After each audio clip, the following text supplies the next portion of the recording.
видео ще научите как се регистрира нов потребител в Огледай.com. Кликнете на бутона Вход в главното меню. В този прозорец изберете бутон Регистрация. Във формата за регистрация трябва да попълните всички полета. Въведете валиден имейл. Въведете парола минимум от 6 символа. Повторете паролата и въведете своите имена.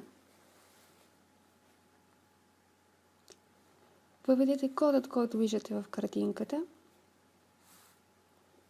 Моля, потвърдете, че сте съгласни с общите условия на сайта и натиснете бутон Регистрация.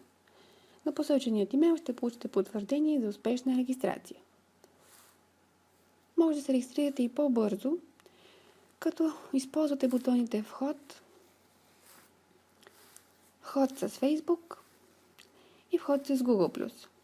Като данните за име, фамилия, имейл и снимка ще бъдат взети от профили в тези социални мрежи. Ако желаете да презентирате по атрактивен начин своя имот и да добавяте обяви, моля пишете ни на info@ogleday.com. Ако търсите имот, ви пожелаваме приятни виртуални огледи.